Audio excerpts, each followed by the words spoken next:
The key is not creating the conflict, it's about creating clarity. And it's how you approach that tension that really is what people want to avoid. They don't know how to, so it's easier to be passive and avoid it than to have the conversation and normalize it. And if you can normalize it early, it makes it easier because you're starting to create a structure to have these types of conversations.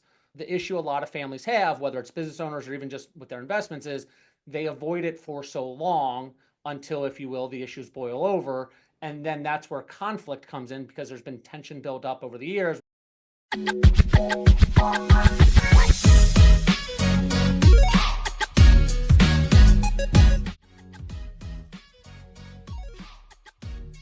Welcome to Investing for Generational Wealth. I'm John Lai from Cloud Capital, where we help high earners just like you invest outside of the stock market to passively achieve long-term wealth generation through superior risk-adjusted returns, long-term passive income or cash flow, and tax benefits. Together with you, we're investing in over 1,000 apartments under renovations, nearly 100 single-family rental homes under development, more than 350,000 square foot of industrial real estate, $700,000 of private loans, and nearly 40 oil and gas wells. And we've expanded into other asset classes as well, with the end goal of helping our investors, you, create diversified, balanced portfolios. Before we begin, as always, a quick disclaimer: we're not financial advisors. All investments are subject to risks. So please perform your due diligence before making any financial decisions. And of course, consult your CPA and your attorney before beginning investments. I'm your host, John Lai. Welcome to today's episode, The Case for More Conflict, Not Less, when talking about wealth with Jeff Condren. Jeff is a CFP and the Senior Vice President and Wealth Advisor at Mesirow Wealth Management. As today's topic notes, Jeff believes that healthy conflict can actually strengthen multi-generational wealth outcomes. Jeff has 20 years of experience advising families through market cycles and life transitions, and explores why avoiding tough conversations often leads to misunderstanding, misalignment, and then wealth erosion, and conversely, how intentional structured dialogue can lead to better decisions and stronger legacies. In our conversation today, we'll learn about how to structure productive, value-based wealth conversations across generations, and then practical strategies to align heirs, expectations, and financial goals. For those who don't know your journey, Jeff, could you give our audience a brief history of how you got to where you are today? Yeah, absolutely. Thank you for having me today. So I started my career at a large financial institution, spent nearly 10 years there, left, went into consulting for 2 years, knew after the first year consulting wasn't for me, and wanted to get back to the sales side of things, and have been at Mesirow coming up on 11 years. Been with the same team, same firm for that time. Okay, very good. Very good. Today's topic is really interesting. As I was saying off mic, off camera, this is a prime timing for me just because my oldest is going off to college. My youngest, is getting into middle school and high school. And then as I think about retirement, these are conversations my wife and I are really starting to think that we should have with our kids. I guess the first and foremost question in framing conflict with wealth conversations, when I hear people talk about conflict and family wealth in the same sentence, I'm assuming that something has gone wrong. And why would you argue the opposite? And I guess a corollary to that would be, what does a healthy conflict look like versus destructive conflict when it comes to wealth?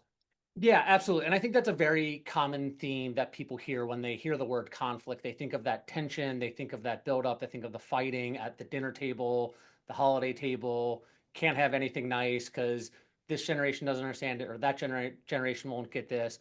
The key is not creating the conflict, it's about creating clarity. And it's how you approach that tension that really is what people want to avoid. They don't know how to, so it's easier to be passive and avoid it than to have the conversation and normalize it. And if you can normalize it early, it makes it easier because you're starting to create a structure to have these types of conversations. The issue a lot of families have, whether it's business owners or even just with their investments, is they avoid it for so long until, if you will, the issues boil over. And then that's where conflict comes in because there's been tension built up over the years. You might hear the second generation say, I had expectations of getting this, or I thought the assumption was I was going to get that. You might have siblings where one really wanted something, but so did the other. That Right, item maybe right. can't be split in half.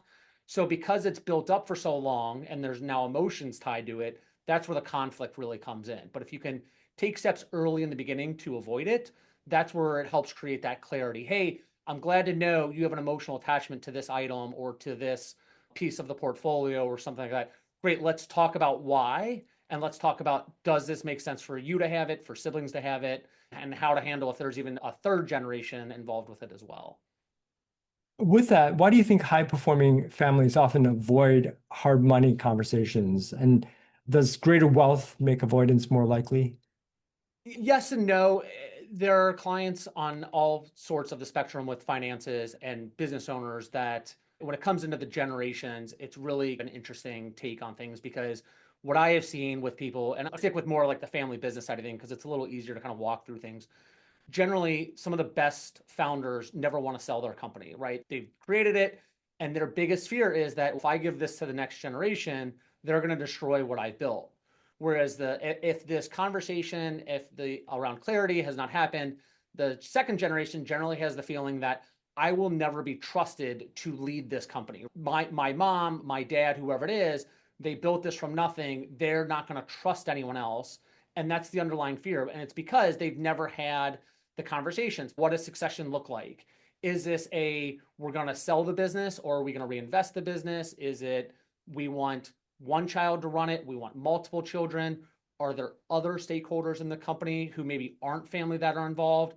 Is there some sort of governance structure, board of sorts, if you will, that have both internal and external stakeholders? And then who's holding who accountable? Is it just the primary business owner that holds things? Are they the ones who have the final say? Is there more of a group discussion on how decisions are going to be made? And that's just when you talk about the first generation, the original owner, if you will, to the second generation. Then when you get to the second and third, then you have this other kind of mindset where the second generation has it. Now the third generation is maybe getting more involved. And then the second generation is always worried they're just going to destroy what has now been built over these two previous generations. Where really the third generation might go, this isn't aligned to what I was brought up with, and I want to do something different than maybe this sole company, this sole thing. This wealth isn't aligned to what I want to do in life. And so then you have, again, these conflicts because it has never been discussed before, it boils over, and then we have true conflict, if you will. So I like that. I like the direction where we're going in terms of misalignment of values. So if we look at, I guess, what are the most common points of friction between founders and heirs? Is it lifestyle inflation? Is it philanthropy, risk tolerance, or just maybe lack of interest in the business? So I've seen a wider range. I would say some of the more common ones is who's going to lead this if the original owner is no longer running it, whether by death, whether by selling it. That can create a lot of issues because when you talk about potentially having it go to the next generation might be, let's just go with three siblings. Is one going to be the 51% stakeholder and have final decision? Is it going to be a third? Is there maybe someone who's not in the family who's been with the company for 20, 25, 30 years who maybe should also be at that table? So you have that family versus board member kind of discussion. That's definitely one. The other one that's more kind of interesting from time to time that we see is the business owner realizes, hey, this isn't for the next generation to take over for good or bad. And they decide to go down the path of selling. They don't know how to value the company because they've never thought the idea of selling the company has never Hmm. come up. And then they're ill prepared. And then the timing of the succession just doesn't work that way because they're now going, I need to get this valued. Now it's worth way more than I thought it was worth. Maybe now I don't want to sell, or the reverse. I thought this company was worth $50 million. You're telling me it's worth five. Like this was going to be my retirement plan. This was going to be what I was going to go move to Hawaii with, kind of thing. And not having regular conversations around the business, the succession, what day two, if you will, is going to be, can also lead to some of these conflicts. And then again, it is that, hey, is this going to be a gradual transfer? Is this a one-time sale to the children? Is this a one-time sale to a competitor, let's just say? If it is sold, is anyone in the family expected to still be a part of the business or not? Is it a true sale and walk away? So again, like the timelines with that really can lead to some, I thought I was going to be a part of this, or I thought this was going to happen. And if one person makes that decision on their own and there's been no clarity until then, again, this is where families start to unravel a little bit. I imagine some of the disconnect arises from different perceptions of risk, like whether that be investing or lifestyle politics. How should families handle these radically different risk appetites? Yeah, that's a great question. I think when you bring in different generations, you're going to get different risk tolerances, time horizons, worldviews. Right. Younger generations may say we need innovation or we need to go to new lines of business or new markets. Some of the senior people, maybe the original founder, may say, hey, listen, we need to preserve our capital. We got through 2008 or a bad year. I'm really worried about the downside protection. And I think this is a chance for both generations to work together and say, well, what are we going to do going forward? It gives the senior owner, if you will, a chance to say who's going to be that next generation leader. And it gives that second generation the chance to say, here's what I see what's going on with the business. Help me walk through why we wouldn't do this or why we should do that. It gives that chance to kind of be the sounding board between two different generations to say, let's talk about this. And what happens, this, I don't want to say conflict, but this conversation brings up some of the blind spots that the two generations may not have thought about, or gives them a chance to challenge those assumptions. Hey, you're worried about innovation, but you don't understand that we've been doing this innovation for so long. Or, hey, listen, things have been great for the business the last 5 years. You don't remember 6 years ago when this happened to the business and we almost lost everything, right? It gives that chance Right. to go back and forth and talk about it in a way that's healthy and not a, why are you doing this? Why aren't you doing that kind of conversation? If we think more broadly about not just family businesses, but just families and generational wealth, and I'm thinking primarily about structuring productive wealth conversations. If a Mm-hmm. family has never discussed wealth openly, I know plenty of families are like that, where should they begin? Is there a first meeting format you would recommend? And then do we Yes. discuss net worth immediately? Yes. So that's a great question. I would say it's never too early to start to explain how money works with your children. It doesn't matter how old they are. Do they understand? And I love to use cash with my own children. I have 3 kids. I love to use cash because it's something they can touch and feel. If you go buy things for your children and you're just buying it off an online store or you're just using a credit card in the store, all they understand is we go in, we might be able to get what we need or not, depending on things, and then we walk out. They don't see that exchange. But when I take my kid in and they say, okay, I want to buy this stuffed animal, it's $20. Okay, here's a $20 that you have to hand over and you get this in return. So it's one of those simple little things. But then when they have that expectation, then they go, well, that's not fair. Bobby or Susie and their family can just get it. They don't have to work for it. It's like, we're not Bobby and Susie's family. We have different values. We have different expectations. Our expectation is if you want to work a little bit. And I've seen it with families over the 10 years I've been here at Mesirow where we've had these conversations earlier. As their kids have gotten older, they have more of an appreciation for the workplace, for the finances, and understanding what goes on.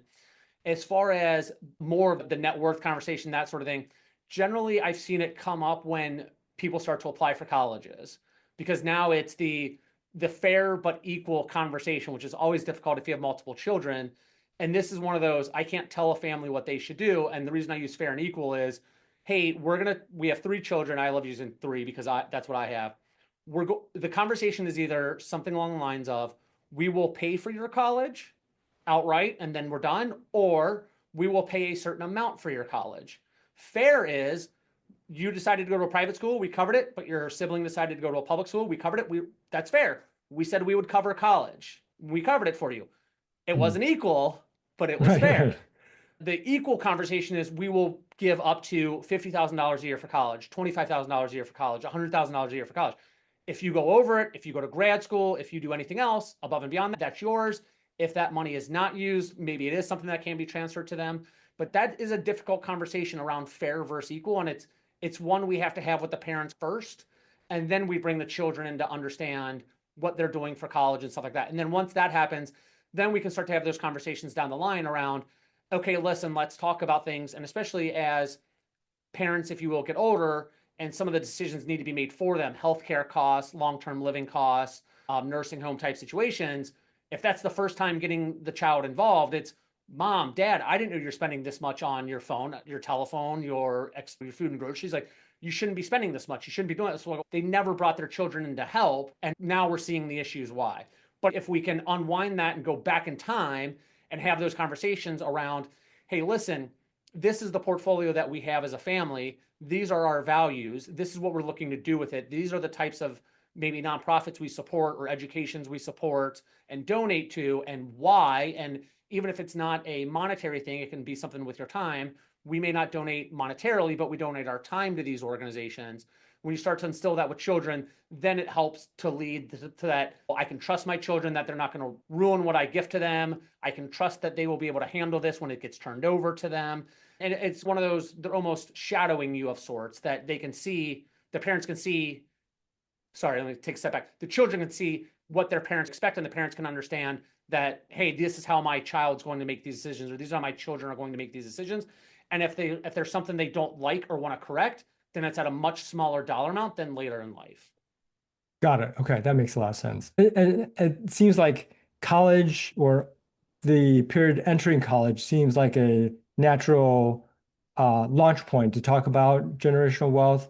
But it also seems in our conversation together that you might want to start earlier in life with your kids, Yeah, right? To help them. absolutely. If you can, like I said, I mean, with grade school children, having them understand the cost of buying the candy, having them understand the Yep. cost of buying a stuffed animal, that sort of thing. As they get older and you talk about doing summer camps, or if they're in athletic programs, hey, this isn't just you're going to be a part of the basketball team, the swim team, the volleyball team, and it's just go play. There's money involved. There's equipment that may need to be involved. This costs money. Maybe it's travel. Hey, this all costs money. I want you to be aware. And it's not to make the child feel guilty around these decisions. You're Yeah. showing their support. But, and the reverse of that is, and I say this to my son, is I'm happy to support you. I want to know you're giving your best effort. Because if you're not going to give your best effort, the money that we're spending for this can be used to go for somewhere else, whether that's for you, whether that's for your siblings. And usually they have more of a vested interest in their sport than otherwise of just, I'm in it to have fun and in it to, I obviously want that, but I don't want I want them to have some sense of understanding that what goes into these decisions. I like that. I like that. And I should start playing that with my kids. Okay, so let's pivot a little bit to governance, control power dynamics. At what level does informal family decision making stop working? So a lot of families do this. They use an informal decision making, right? Either the parents make the decisions themselves, it's somewhat arbitrary. Is there a rough threshold? And then what warning signs signal that some type of governance is overdue? Yeah, it's better to introduce it before it's, if you will, needed. Whenever you have, you never know it in the moment, but whenever your relationship's strongest with your child or children, and that's going to be different for different ages. My three children are 12, 10, and 7. The conversation I have with my 12-year-old are very different than the ones I have with my 7-year-old. But Right. if you can start early and explain why, use the news as an example, use something, a worldview that's going on, and say, hey, this is why we support this. This is why we're for this is why we're against that. This is how we can support this, or this is how we can take a stand against that. Explaining it early gives them those values and helps understand, hey, this is why my family supports these things, right? It establishes things early, and then education can be brought in throughout the time around, hey, last time an event like this happened, this is what we did. Are we doing that again here? Yes or no? And then it allows the child almost to say why or why not, and the parent to explain, right? So when you create that structure, it'll depersonalize if there's future contract where conflict, excuse me, where the child maybe forms their own view. Let's say they go to college and now have a different view. Hey, we've already established why our family does this. That's great. You're an adult now. You've established that this isn't important to you, or wasn't important to us, but is important to you. Like, that's great. That's what we want, is someone who can create their own worldviews and go from there. But a lot of times it's unspoken for too long, and then it's a, this is my way and you're wrong for doing it your way, because they never had that governance talk earlier on. Right. Having those early family conversations around, hey, this is what's going on, this is our view of it, this is our opinion of it, makes it a little bit easier as they see things go on and go, okay, we've seen something like this before, this is how I would expect my parents to react, and if they are, I know why, but if they're not, it allows the child to ask and further understand. Yep, that makes sense.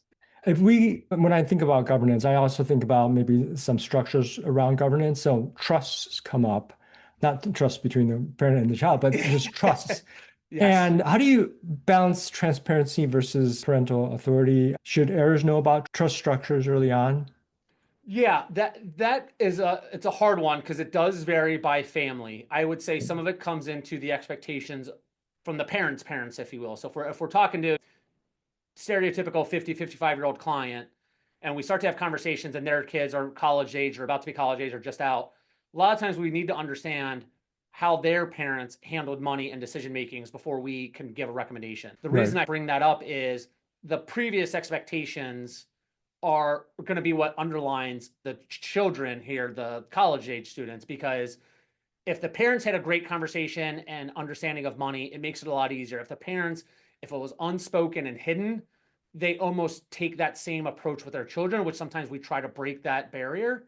Not Okay. always easy. You don't need to necessarily say, we have a trust for you, but it goes back to one of those, hey, we're going to handle college for you. Like, we might still take a loan, we might still do some things, we're still going to go through this, but when you get out, we will make sure you're taken care of, right? Or, hey, listen, we know you're going through this or going through that. We're going to help with your first home, right? They don't necessarily have to know, hey, you have a trust with $1 million, $2 million, $5 million in it. Because then I have seen that once that kind of gets turned over, the children, if you will, sometimes think that they won the lottery and are now spending it in Right. ways they shouldn't. Trusts are nice in the sense that some control can still be kept, but you don't want to make it so overbearing that the child's resented and doesn't actually appreciate everything that's gone on for their benefit. They may view it as, my parents did this, but I'm not allowed to touch it till I'm 35, or I'm not allowed to touch it till I'm older, or I can only take money out for this specific situation. And so they might grow to resent it a little bit without that conversation of, hey, this trust is here. We're not going to give it to you till you're 35 because that's when we expect you to have maybe your second home, or now we think you would have maybe started a family by then. So we make sure your money is set up for your future children, kind of thing. So again, it goes back to having that, again, I don't want to say conflict, but having those conversations early around, hey, this is what we're doing and why we're doing it, kind of thing. It makes it easier to then say, we have this account for you and here's our expectations with you for it. And then if it is revocable in some aspects and the child acts in a manner that maybe isn't what the parents are looking for, maybe it goes to children, maybe it goes to nonprofits, maybe it goes to somewhere else, but gives that chance to move that back out so they can take corrective behavior towards the child. Got it. Okay. I like that. How do you prevent entitlement drift across generations? Is it about like incentive structures back to if you tell your kids you've set up a trust with X million dollars in it, they feel somewhat entitled at that point? How do you set up those structures so you incentivize them? Yeah, I don't know that you can totally ever get rid of the entitlement part, because Right, right. once children are already acting that way, especially the older they get, it's very hard to take corrective actions towards it. You want to be careful doing too much of a carrot and stick with children, as far as, hey, you did good on your grades, here's a reward, or you did bad on your grades, you don't get a reward. I jokingly say this, doctors who got C's are still doctors, right? So Yeah, yeah, you want to be mindful that, hey, are you well behaved in the classroom? Are you doing your best work? Do you need help? That's the kind of stuff that when we talk with clients, that don't focus on, is my child getting A's at the impact of not having a social life, not being able to do extracurriculars, not being able to, for lack of better words, be a child. So you have to be a little careful with the carrot and stick. That said, I do think there's appropriate times to reward, and sometimes almost when the child doesn't expect it. Hey, we saw you gave really good effort on this. I know it's not a grade. I know it wasn't a game that you won or lost, but hey, we still want to reward you because we can see all the effort you're putting in, versus the more of an unexpected type reward, versus the, okay, your team won, you get something, your team lost, you don't get anything, right? Because then they're going to yeah. be focused only on those types of outcomes. And that's not necessarily what the people I work with are trying to raise their children to do.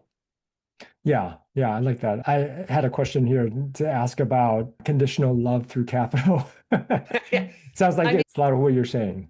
yeah, and look, it's also when you do it and how you do it, right? I think if you're doing it with a young child kind of thing, it's one thing to say, hey, look, that's great. It was your first time doing basketball or softball or baseball. We're going to get you a stuffed animal, or we're going to go out for ice cream. Great, right? You want them to have a good experience early on. But if you have a high schooler and they play a sport and the season's done, I don't think they appreciate the ice cream the same way the young Right, child would right, do. right. But I do think too, as you get older in life, we'll use today's environments where mortgage rates are around north of 6.5, call it 7%, where a parent might come in and say, hey, listen, we know you want to get out of the situation you're in, maybe in the city, and move to a suburb. We're going to help you in this, right? Yeah, And that help could be, it's going to be an outright gift, it's going to be a loan back, whatever that is. But it needs to be understood this is a one-time thing in this situation. And If there are multiple children, just we are likely going to do this for the siblings as well either. What you want to be careful of with the gifting just randomly, or when you see someone, and I'll use my own family as an example. My parents don't live in the same city and state that I do. And when they come in, my mom would always bring a gift. And then the one time she does it, my kids were like, why didn't grandma bring a gift this time? And I'm like, you are now associated with this, unfortunately. And so we had Right. to talk with our kids that, look, just because grandma and grandpa are coming to visit does not mean you just get a present kind of thing. But it did Yeah. have a little bit of that entitlement that grandma and grandpa are coming. We're going to get a present, even though it's the middle of June and there's no reason for one. But again, as you're older and there's more appropriate times, college, housing, marriages, again, as long as it's going to be understood that you will likely do something fair or equal, hard to be fair and equal to the other siblings as well.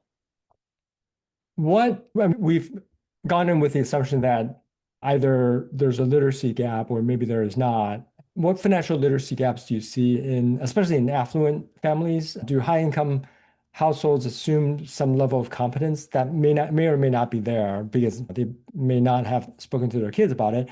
And then are heirs prepared for maybe some level of tax complexity? Yeah, heirs are more often than not prepared, especially with the tax complexity kind of thing. Going back to like their understanding, yes, very high affluent individuals, especially their kids. Again, going back to that credit card situation, if they don't actually understand there's a bank account tied to it, that this is real money, that this comes from somewhere, they just know, hey, mom and dad said I could spend whatever I need in college on this credit card. The bill's going to run up pretty fast because the child doesn't know any other way. Yeah, Then when they become the adult and then they see the tax bill, they go, what do you mean that this is maybe going to the state or this is going to the federal government? Why didn't we do this? Why didn't we do that kind of thing?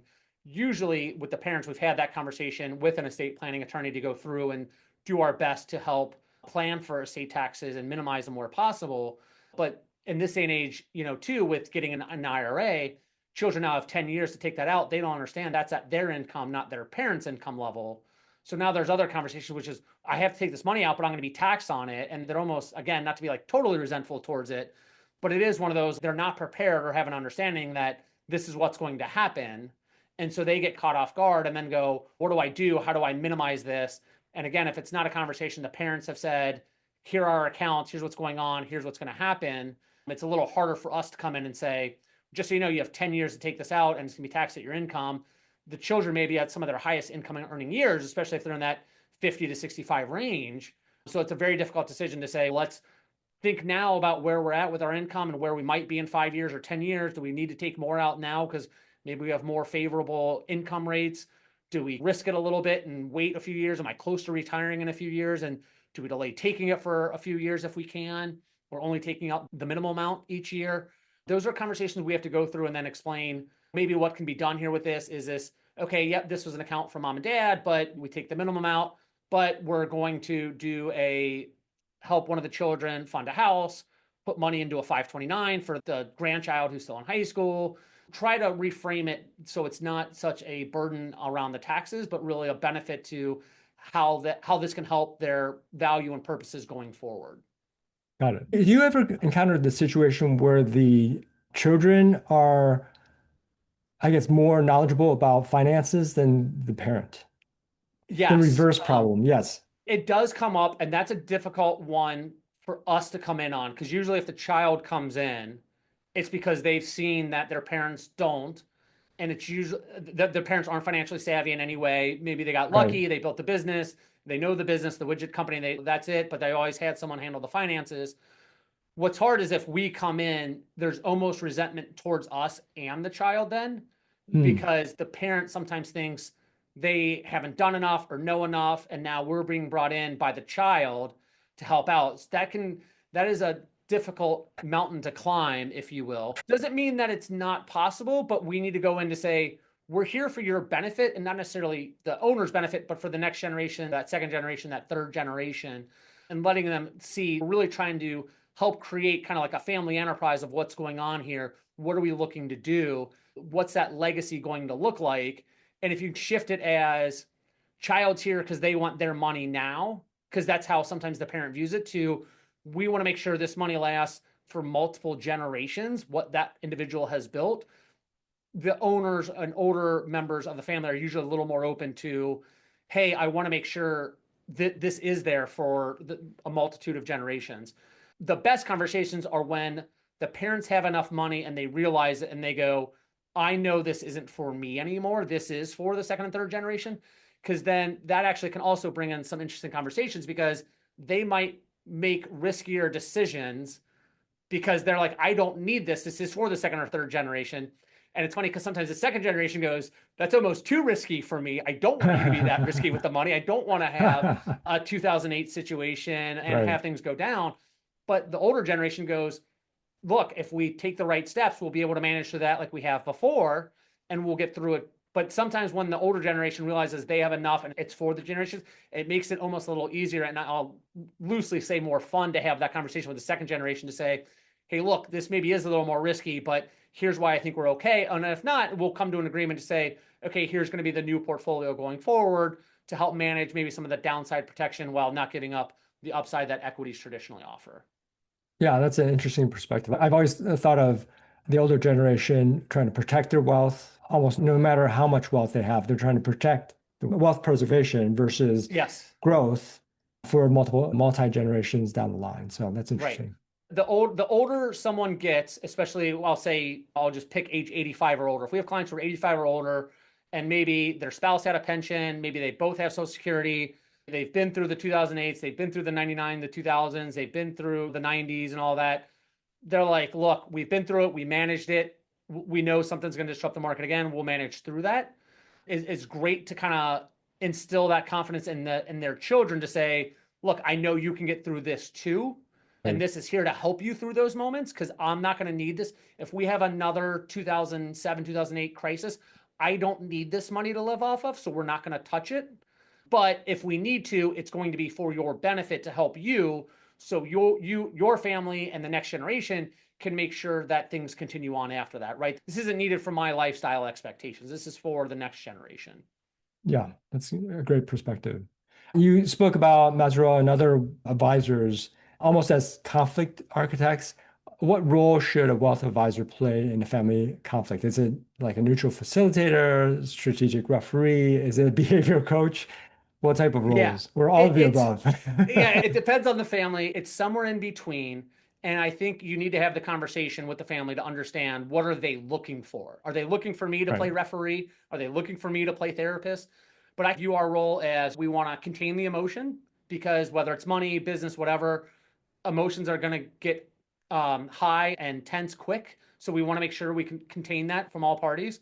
We want to make sure we lay out whatever the structure is going to be. Hey, this meeting is going to take place in our office from this time. Here's the agenda of the meeting, and here's what we're going to look to accomplish today.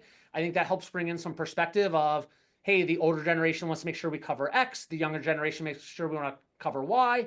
And then again, that kind of brings in some of the clarity to what is this meeting. So if we do all of that appropriately, it makes our balancing act a little bit easier, especially on the motion side, because if there's too little tension, then it just means one generation's not being heard. They're just doing whatever their parents want them to say or do.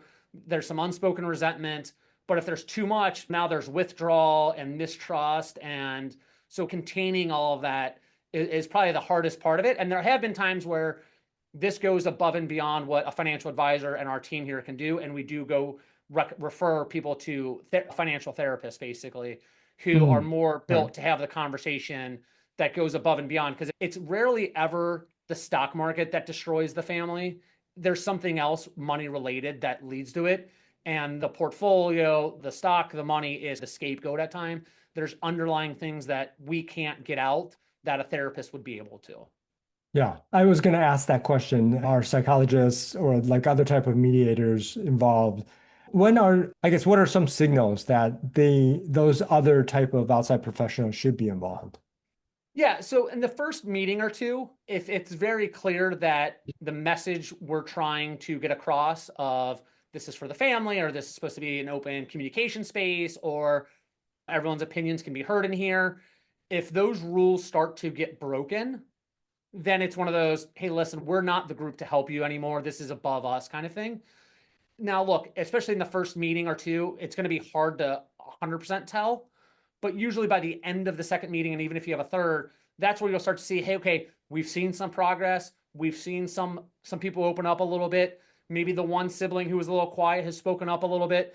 Maybe the older generation who was the alpha, who was dominating the conversation, is sitting back and listening more. Usually, if you can see those trends, and when I do these meetings, I never do it by myself. I always at least have one of my other team members with me, because what I might see in here is going to be different than what they see in here. So Right. us too, we will go through our notes and say, hey, what did you pick up? What did you see? What did you notice? Body language, spoken language, kind of thing. And if it's one of those that person A or person B resentful, or is always interrupting someone, or won't change their mind and is steadfast on something, then we'll start to say, hey, listen, this needs to go to someone else. And again, for that first meeting, we'll say, we're happy to bring the therapist into our office, so it's the same environment. But eventually, this needs to go on elsewhere, because this is not something we can help with. Got it. Okay. I like that.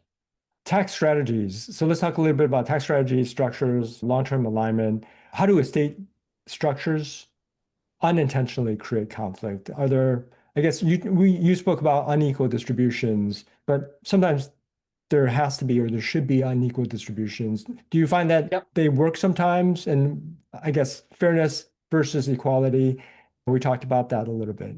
Yeah, so that can be difficult. Let's just use the example of having multiple houses across the US, right? So Mhm. you have your main home, and let's just say there's two homes, vacation homes in Arizona and Florida, just to put them on opposite parts of the US, right? If one child has an affinity for one of them than the other, or if they both have affinity for one, that's where it can definitely be difficult. And that's where sometimes the estate attorney can help write certain language in to say, hey, listen, the expectation is that this is either shared, or that so and so gets it for the even years, the odd years, whatever it might be, to try to make Mm. it as fair as possible. But put language in there that if agreements can't, be reached, then this property is to be sold, and the proceeds then are to be split, kind of thing. That's Right. definitely one. It goes back to, is there an emotional attachment to something? It might be an item, right? A doll of some kind, a statue, baseball cards, those sorts of things that maybe you did with your parent or grandparent that you have an affinity for, that isn't necessarily monetary related. But if you knew you had to split it with your sibling, you would be hurt. I'll use a baseball card example. Hey, listen, that was something dad and I always did. The sibling doesn't like it as much, but dad decided to give half. It's, wait a minute, dad, that was something you and I did. Why am I not Right. getting all of it? So it can lead to things if it's not done appropriately or explained in the document, in the will, to say why these decisions were made or talked about. Otherwise, there are a lot of tax planning strategies estate attorneys can do. There's obviously some states have things like inheritance tax that you want to be mindful of. But whether you want to make sure money is left to a charity, or you want to make sure money is given to a charity during their lifetime, but then everything comes back to the family at their passing. There's things like donor advised funds, where charitable donations, again, that kind of goes to, hey, we have this money, this is how we're going to use it, and this is the structure that we're able to do it with. Having those conversations early. But yes, if you put things in there without explanation as to why child A is getting it or not child B, or not making everything equal, then there's going to be some sort of resentment of sorts. And I'll use my own children. Things can't be split evenly third. Someone's going to get 33.34, and it's going to be a Right. conversation around why one child got the extra point 0.1 or 0.01, excuse me. Hopefully I raise my children well enough that doesn't become an issue, but you never know how things get. And that's one of those things that unfortunately unravel some family businesses over time, is when that second and third generation get involved. If a sibling thought they should be involved or shouldn't be involved, or had expectations for what the business would do or wouldn't do, eventually sometimes the best thing to do is sell the business, let the parties have their share, and then go their separate way. You Mm. hate to see it, because it's usually a legacy type thing, but unfortunately with some families, that's the best way to handle things. Yeah. We talked about philanthropy, and if the older generation is philanthropy is important to them, how do you align philanthropic intent across generations? Show like I've seen sometimes foundations having rotational leadership, and then what happens when an heir rejects the original charitable mission of a philanthropy or philanthropic organization? Yeah, so that kind of goes back to the early having healthy conflict. So we want to make sure Right. we have aligned expectations. We want to make sure the communication is there, the governance is there for why we're supporting what we support. If a child decides to support or not support something different from the parents, that needs to be viewed as okay, and not a, I'm doing, unless it truly is being done out of spite. It's usually not. It's usually their opinions, their agenda, their objectives have changed, and that's how they're going to then support. It's not to say that it's bad or not, but again, it's more one of those, we're able to support this nonprofit and this is why we do it. It might be a musical non-for-profit. Hey, your mother and I both played instruments growing up. We think music is important to children, so we're going to donate this. We know you never played music or an instrument as a child, and it may not mean the same to you. So we understand if you're not going to support this going forward, but while we're alive, this is something that we've structured, that we value, that we want to support. The student may, or the child may say, listen, I went to school here or did this, and the biggest issue I saw was hunger. Great, they're going to do it that way. It's not to say that they're doing it to spite their parents or something different, but if you have that conversation early around what is it we're doing and why, it helps, right? And sometimes, honestly, you need to have like a strategic reset. Hey, this is what the family has done for the last 5 or 10 years. Do we as a family, if this is how you want to structure it, are these still the not-for-profits we support? Are these still the things, you know what, mom and dad, you've always supported this. I don't like it, and here's why. Great. Maybe the older generation, maybe their minds are changed. You know what? I see what you're saying. You brought up some valid points. What are your ideas to support? Great. Let's look at those. And maybe that's something we then do. It doesn't have to be a conflict or I'm doing this to spite. It could be a sort of, and you got to be careful with this, but mom and dad, why have you always done it that way? Why have you always supported this? Why haven't you looked at these other things? Obviously, there's only so many organizations you can continue to support at any one time, right? You try to help all of them, you're giving so little. So, there might be a threshold of, hey, listen, every year we're going to pick 3 to 5, or we're going to have 1 to 2 that we're going to support for the next 10 years, and 2 to 3 that we support every year or every other year kind of thing. And so maybe we do one this year and we don't do it the next year. And maybe that's part of the conversation at the holidays every year. Hey, what organizations are we going to support next year? Oh, look, it's 2020, it's 2030. It's time for a 10-year reset on some of these. Who are going to look to support for the next 10 years? And as you facilitate those conversations, it becomes a lot easier to have. And again, if you have them early while the children's young, this is just what a holiday dinner is like. This is just what we discuss. This is something we do. And it's not something where people are feeling attacked because they brought up a different idea. It's transparent. Hey, listen, we've always done it this way. This is the amount we're going to do. And then you're valuing your anchors as a family to say, hey, listen, this is what we've done. This is why we're doing it. And this is our chance to change or to do something different this year. Yeah. Yep. That makes sense. So this next question is about, it's going back to tax efficiency, but are there aggressive planning tax strategies that increase relational strain? And by that, you've heard about ultra high net worth individuals in California, founders moving to Florida because of the tax structures. Right. And obviously, Florida is either pro or against people's beliefs politically. And are there tax strategies like that? On the face of it, you're trying to save on taxes, but it might cause some strain with your different generations. I'll even say in the same generation, I'll use the state of Illinois, Same not generation. known for its friendly budget within the state. But the one thing the state of Illinois doesn't do is tax a lot of retirement benefits. But Florida, where everyone goes to retire, tax your retirement benefits. So it is one of those where I've seen couples have the argument around where to move and what to do because that tax on their retirement benefit could be significant. And it's not something that they can necessarily avoid because they're going to get their Social Security, they're going to get their pension, they're going to get their required distribution from their IRAs.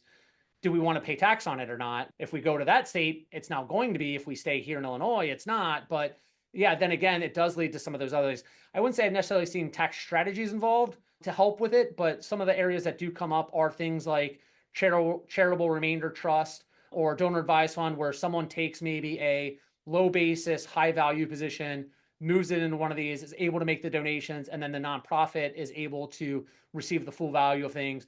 Those are probably some of the most common strategies with things. As far as moving states, no, it's obviously an interesting kind of dilemma to have, but not one I've seen many successful people be able to totally avoid it, if you will. You mentioned some of the case studies, and without naming names, what are some situations where a conflict ultimately strengthened the family's wealth outcome, and what might have shifted? What was the turning point? Yeah, so a lot of times the most obvious one is whenever that senior member is ready to be done. And for them to be done, a lot went in, whether we were involved in it or not. And that's going to create tensions on a lot of different ways. But generally, when that time comes, that's really when that second generation steps up and says, that they are ready to lead or not, unfortunately. There have been times where we thought the second generation was going to come in within 2 or 3 years of running the business. Things deteriorated rapidly. They didn't pay attention to certain things. Not an outcome we like to see as much, but when we have seen it, it's the conversations have gone on. That generation has said, hey, we're ready. Now, there might be multiple children, but they've predetermined where those children are going to be in the business or not. And if they're not in the business, what stakes do they have in the business? Maybe they still own the land and they're the landlord, if you will. Maybe they just own 10% of the business and they get the proceeds at the end of the year. But when those conversations have happened early and then long enough too, where the older generation can see the fruits of all their work, both with the company and with the family, take off and continue to do well, where they can now proverbial go to Florida, go golf, go enjoy the sun in the wintertime, and know that this is still going to be there. And then also, if that third generation starts to come in and say, hey, well, I have new ideas with social media type thing, let's just go with that. Now grandpa and grandma are seeing the grandchild come in and now they have even more affinity for turning it over, having the next generation come in and say, again, here's not only is child running it, but now grandchild's getting involved. And so now we know that this isn't going to last just one generation, but now this is going to the second generation after us. And hopefully this will continue on thing. When Yeah. we've seen those conversations where we let the business owner say, hey, we can do this. We've shown them the plan. We've shown them their projections. We've talked about the downside risk of the assets they will get when they're done with the business. If they can take that, if you will, sigh of relief and say, okay, I can do this and then do it. And then that next generation steps up. That is the best thing in the world to see from our standpoint and from the original business owner standpoint. Do you find that at different, I guess, net worth levels, that there are different conversations that generations should be having? Or is it any net worth level that you should have conversations Yeah, with your generations? every level of wealth that we've worked with, there's always conversations that need to be have, and it's usually Yeah. one of those, can I help my child or not with this? This might be college, this might be a wedding, this might be buying a first home, this might be when they pass. Hey, listen, I may not be able to give you much during my life, but you might get this when I go, unfortunately, kind of thing. Yeah. Is no different at if a client has $1 million and 3 kids and they just aren't comfortable taking money out to pay for the wedding or pay for the first house, is no different than someone who has $50 million saying, I don't know that I want to give them $2 million to buy this house. I don't know that they'll appreciate it the same way. I don't know that I want to pay for them to go on that vacation. I want to see them working hard at their job. And if they take 2 weeks to travel Europe, I don't know that that's accomplishing it. It's a different conversation, but the same concern of, can I and should I be helping my child with this? And that this is going to be different based off the amount of assets. Got it. Okay, thank you. We are at the almost at the top of the hour, and there are a couple questions we always ask our guests. Sure. So if you think about a younger version of yourself, maybe 5, 10 years younger, a version of Jeff, what advice would you give yourself knowing what you know now? First off, don't sell that Tesla stock you bought in 2012. Right. No, I would say don't be afraid to take the risk. It was one of those, I'm originally from Cincinnati, Ohio. I moved to Chicago for school and stayed here. I always thought I would move back, and some of the risks along the way, I've always wondered, am I going to be okay to make it? And with my wife now, we've gone through some of these same decisions of there's times where it's uncomfortable, where you got to take that vote of confidence in yourself, and I've been able to do it, but continue to take those risks. And that's something I try to remind myself today is I help clients understand the downside. So I look in my own situation too often at the downside and not the upside. And so Yeah. I like to remind myself there at the appropriate times, you need to take the risk. And so continue to take those risks. Okay. And the other question is, how do you give back to your community? Yeah. So I just recently ended a term as a president for a nonprofit board, a junior nonprofit board here in Highland Park, Illinois. I'd been a part of the board for about 10 years. It was a great experience. I'm still actively involved, just not to the same degree. Using that music example was actually earlier was one that holds true to me. My wife and I both played musical instruments growing up. I think it's one of the things that helped get me out of my bubble and meet new friends. And I want children to have that same experience. So music education is something that's been important to my wife and I. My older 2 children both played the cello for 2 years. The first year when my son did it was actually somewhat of a surprise. And then we made him do it a second year. And then we gave him the option and he stopped. And then the middle one saw her older brother do it. She said, I want to do this. And then when he stopped after a second year, she said, wait a minute, how come he doesn't have to do it this year? So he's done 2 years. You've only done one, so we're going to make you do at least two. And with my youngest, we've had that conversation around, hey, listen, in a few years, we would like you to play an instrument. We'll let you choose it, kind of thing. But music education is one that's very important to me, and an area I still give back to today. That's great. Yeah, my youngest plays the cello, Yeah, but she's thinking about stopping. So we're gonna have I that know it's hard. conversation. It breaks my heart a little bit. The other thing I would say is exposure children early and often to a lot of different things. I loved basketball. My son is tall. I always thought basketball was be his thing. Turns out he loves volleyball and swimming instead. And I'm so proud of him for what he does. But it's just one of those things that I never saw myself doing. So I didn't see him doing it. And same thing with my Right. daughters. My middle one loves dance. I'm a dance dad. I'm going to all these things. And it's great. And I love to see that's how she blossoms as a child. That's great. That's wonderful. Thank you very much for the conversation, Jeff. Of course. How can investors find out more information about you and get in touch with you? Yeah, the best way is to check out our website, mesirow.com, mesirow.com. There's a whole capability site around our wealth management, and you can find my information there. Okay, very good. We'll include that information and your contact information in the description of this podcast episode as well. Don't forget to like and subscribe to our podcast on whichever platform you're listening to make sure that we can keep bringing you the best educational content. Thanks, everyone. Until next time, keep learning for generational wealth.